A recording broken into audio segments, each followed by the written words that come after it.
আসসালামু আলাইকুম ওরহমতুল্লাহি ওবরকাতুহ। প্রিয় বন্ধুগণ, আজকে পিতা মাতার হক সম্পর্কে কিছু কথা বলবো। ধৈর্য সহকারে শুনবেন, মানুষের কাছে শেয়ার করে দিবেন। এই ইসলামিক কথাগুলো যেন সবাই শুনতে পারে। বাবা মার সাথে যাতে কিভাবে ব্যবহার করতে হবে, কিভাবে আচার ব্যবহার করতে হবে, তাদের হক কী কী রয়েছে, এগুলো যেন সে জানতে পারে এবং অপর ভাই যেন আমল করতে পারে। এই নিয়তে সবের নিয়তে শেয়ার করবেন। আল্লাহ তাআলা কুরআনের মধ্যে বলছেন, ওয়াকদা রাব্বুকা আল্লা তা'বুদু ইল্লা ইয়াহু ওয়া বিল ওয়ালিদাইনি ইহসানা। অর্থাৎ আমার এবাদত বন্দেগীর পরে তোমার কাজ হচ্ছে তোমার পিতামাতার খেদমত করা, পিতামাতাকে সম্মান করা। ওয়াবিল ওয়ালিদাইনি ইহসানা ইম্মা ইয়াবলুগান্না ইনদাকাল কিবারা আহাদুহুমা আও কিলাহুমা। পিতামাতা থেকে উভয়জন অথবা উভয়জন থেকে কোনো একজন যদি বৃদ্ধ অবস্থায় হয়ে যায়, তখন তাদেরকে খেদমত করা, তাদেরকে সম্মান করা। ফালা তাকুল্লাহুমা উফিউ ওয়ালা তানহারহুমা ওকুল্লাহুমা কৌলান কারিমা।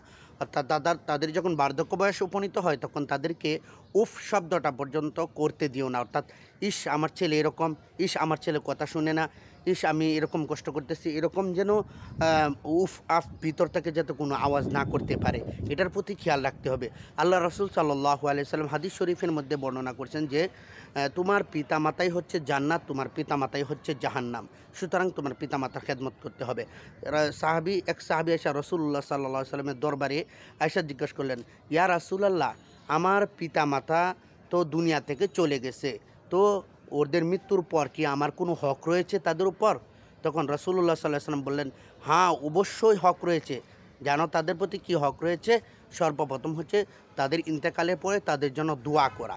দোয়া এটা জানাজাও শামিল থাকে, কিন্তু তাদের ইন্তেকালের পরে তাদের জন্য বেশি বেশি দোয়া করা। 2 নম্বর যেটা, সেটা রাসূলুল্লাহ সাল্লাল্লাহু আলাইহি ওয়াসাল্লাম বলছেন যে তাদের যে ওসিয়াতগুলা দুনিয়ার মধ্যে থাকতে আপনাকে করেছে, যে ওসিয়াতগুলা করেছে, যে আশাগুলা চাইতেছিল যে এটা যদি হইতো, এটা যদি হইতো আমার পরকালের জীবনে বা দুনিয়ার জীবনে, এটা যদি হইতো, অর্থাৎ যে চাওয়াগুলা ছিল সেটা পূরণ করা হচ্ছে। অর্থাৎ মৃত ব্যক্তির ওসিয়ত পূরণ করা হচ্ছে ওয়াজিব। অর্থাৎ আর্থিকভাবে হলেও আপনার বাবার টাকা দিয়া এই ওসিয়ত পুরা করা। এরপর যেটা হচ্ছে সেটা হচ্ছে যে বাবার আত্মীয় স্বজন যারা ছিল, বাবার সাথে সম্পর্ক যাদের ভালো ছিল, ওদের খোঁজ খবর রাখা, ওদের সাথে যোগাযোগ করা। যদিও খারাপ থাকে সম্পর্ক, এরপর একটু আপনি জোরালোভাবে ওদের সাথে সম্পর্ক রাখা হচ্ছে বাবা মার হক। এরপর 4 নাম্বার যেটা হচ্ছে সেটা হচ্ছে যে বাবার সাথে যারা চলাফেরা করতো, অর্থাৎ বাবার বন্ধু, তাদেরকে সম্মান করা বাবার মতোই। অর্থাৎ বাবা থাকতে বাবা হয়তো বা তাদের সাথে মিলেমিশে চলছে, বাবার মন চাইছিল, বাবার মনটা এই খুশি থাকে, এই জন্য ওদের সাথে ভালো সম্মান আচরণ করা, বাবার মতো রেসপেক্ট করা, সম্মান করা, এটাই হচ্ছে পিতামাতার প্রতি একটা হক। এর মধ্যে সবচেয়ে বড় হক হচ্ছে তাদের জন্য বেশি দোয়া করা এবং তাদের এই ওসিয়তগুলা পুরা করা। সবাই একটু খেয়াল রাখবেন, বাবা মার এই ফজিলতগুলা শেয়ার করে দিলে অনেক মানুষই শুনতে পারবে।